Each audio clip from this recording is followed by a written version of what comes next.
आपके हाथों में है। आपका एक लाइक और सब्सक्राइब इस मुहिम को आगे बढ़ा सकता है ताकि हर बुजुर्ग को समय पर अच्छी पेंशन मिल सके। हम आपसे दिल से गुजारिश करते हैं, हमारे चैनल को सब्सक्राइब करें और इस संदेश को ज़्यादा से ज़्यादा लोगों तक पहुंचाएं।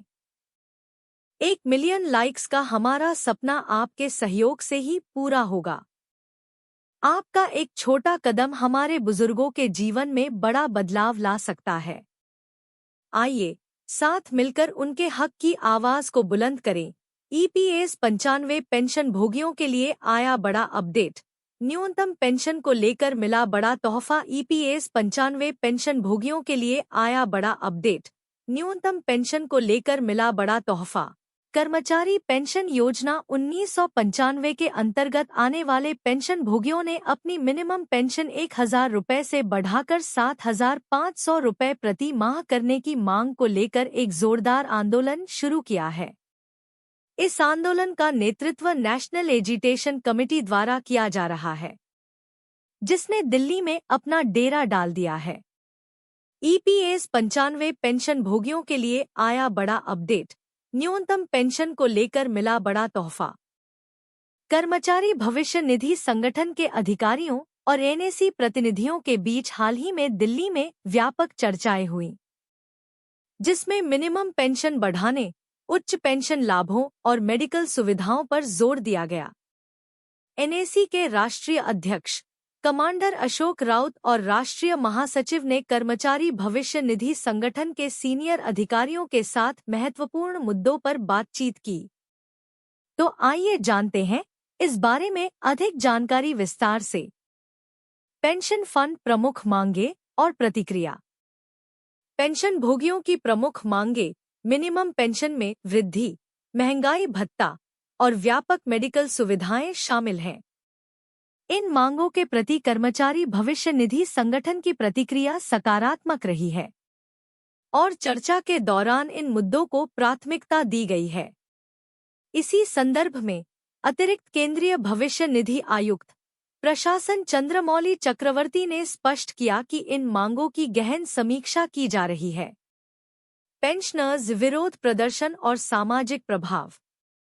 31 जुलाई 2024 को जंतर मंतर पर हुए विरोध प्रदर्शन में हजारों पेंशन भोगियों ने हिस्सा लिया। इस प्रदर्शन ने न केवल सरकार बल्कि समूचे देश का ध्यान इन मुद्दों की ओर आकर्षित किया।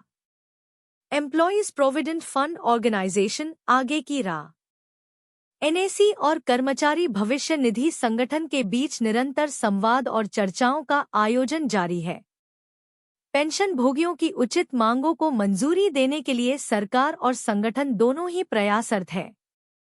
इसके साथ ही व्यापक चिकित्सा सुविधाएं और उचित महंगाई भत्ता प्रदान करने की दिशा में भी काम किया जा रहा है, जिससे पेंशन भोगियों की जीवन गुणवत्ता में सुधार हो सके। ईपीएस 95 पेंशनर्स के लिए आई पॉजिटिव खबर। न्यूनतम पेंशन को लेकर संसद में मिला बड़ा तोहफा। ईपीएस 95 के तहत पेंशन भोगियों ने अपनी मिनिमम पेंशन 1,000 से 7,500 रुपये प्रति माह करने की मांग की है। दिल्ली में इस आंदोलन का नेतृत्व नेशनल एजिटेशन कमेटी ने किया है। ईपीएस 95 एम्प्लॉय पेंशन स्कीम 1995 के अंतर्गत आने वाले पेंशन भोगियों ने अपनी मिनिमम पेंशन 1,000 रुपये से बढ़ाकर 7,500 रुपये प्रति माह करने की मांग को लेकर एक जोरदार आंदोलन शुरू किया है। इस आंदोलन का नेतृत्व नेशनल एजिटेशन कमेटी एनएसी द्वारा किया जा रहा है, जिसने दिल्ली में अपना डेरा डाल दिया है। पृष्ठभूमि और मुख्य घटनाक्रम। EPFO employees provident fund organisation के अधिकारियों और एनएसी प्रतिनिधियों के बीच हाल ही में दिल्ली में व्यापक चर्चाएं हुईं, जिसमें मिनिमम पेंशन बढ़ाने, उच्च पेंशन लाभों और मेडिकल सुविधाओं पर जोर दिया गया। एनएसी के राष्ट्रीय अध्यक्ष कमांडर अशोक राउत और राष्ट्रीय महासचिव ने ईपीएफओ के सीनियर अधिकारियों के साथ महत्वपूर्ण मुद्दों पर बातचीत की। मुख्य मांगे और प्रतिक्रिया। पेंशन भोगियों की प्रमुख मांगे मिनिमम पेंशन में वृद्धि, महंगाई भत्ता और व्यापक मेडिकल सुविधाएं शामिल हैं। इन मांगों के प्रति ईपीएफओ की प्रतिक्रिया सकारात्मक रही है और चर्चा के दौरान इन मुद्दों को प्राथमिकता दी गई है।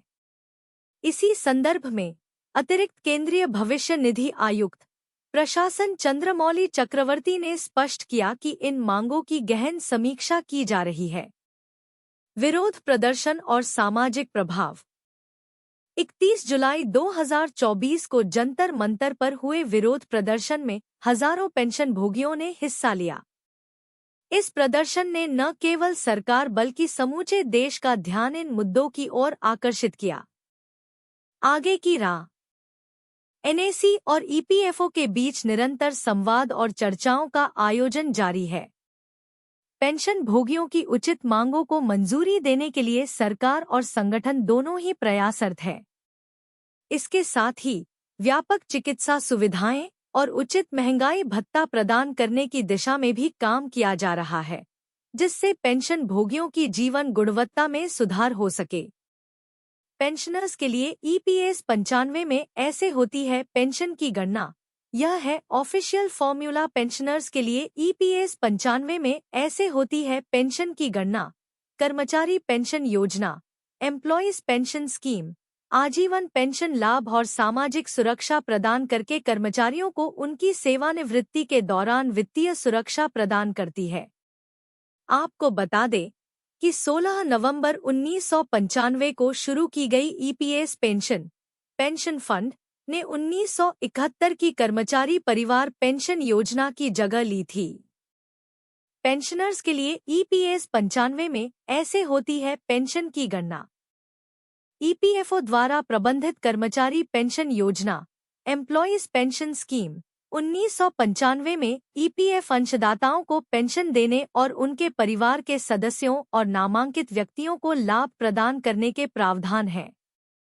केंद्र सरकार द्वारा नियोजित कोई भी व्यक्ति जो पेंशन नियमों के अनुसार सेवानिवृत्त होता है, वह न्यूनतम 10 वर्ष की सेवा अवधि पूरी करने के बाद ईपीएस पेंशन फंड प्राप्त करने का पात्र होता है।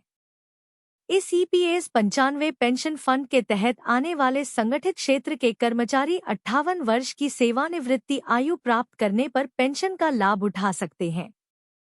एम्प्लॉयज पेंशन स्कीम में ऐसे जमा होता है फंड। संगठित क्षेत्र में काम करने वाले हर कर्मचारी का ईपीएफओ में अकाउंट होता है, जिसमें हर महीने बेसिक सैलरी और महंगाई भत्ते का 12% जमा होता है और इतना ही योगदान कंपनी की तरफ से भी हर महीने किया जाता है।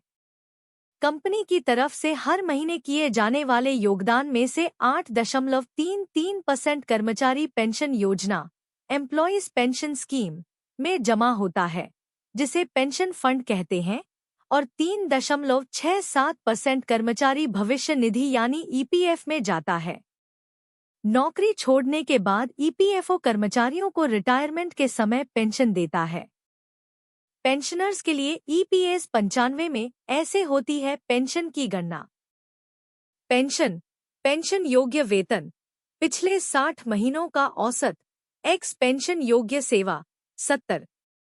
मान लेते हैं कि जब कोई पीएफ अंशधारक 23 वर्ष की आयु में ईपीएस पेंशन फंड में नामांकन कराता है और 58 वर्ष की आयु में सेवानिवृत्त होता है, तो वर्तमान वेतन सीमा 15,000 रुपये में योगदान करते हुए वे 35 वर्ष की सेवा पूरी करने पर लगभग 7,500 रुपये पेंशन प्राप्त कर सकता है।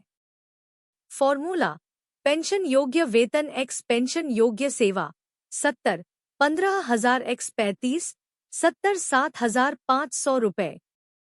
Employees pension scheme eligibility: pension पाने के लिए ईपीएफ अंशदाता को कम से कम 10 साल तक काम करना चाहिए और 58 वर्ष की आयु तक पहुंचने के बाद सेवानिवृत्त होना चाहिए। वैकल्पिक रूप से 58 वर्ष की आयु वाले ग्राहक भी पेंशन के लिए पात्र हैं, भले ही वे अभी तक सेवानिवृत्त न हुए हों। इसके अतिरिक्त 50 वर्ष की आयु वाले तथा 10 वर्ष से अधिक सेवारत ईपीएफ ग्राहक भी ईपीएस पेंशन फंड लाभ प्राप्त करने के पात्र हैं। ईपीएफओ सदस्य की मृत्यु होने पर पेंशन स्वतः ही जीवन साथी विधुर को वितरित कर दी जाएगी। इसके अलावा कर्मचारी पेंशन योजना एम्प्लॉयज पेंशन स्कीम में बच्चे 25 वर्ष की आयु तक लाभ प्राप्त करने के हकदार हैं। एक समय में अधिकतम 2 बच्चे हो सकते हैं। यदि परिवार में कोई विकलांग बच्चा है तो उसे 2 बच्चों की पेंशन के अलावा आजीवन विकलांगता पेंशन मिलेगी।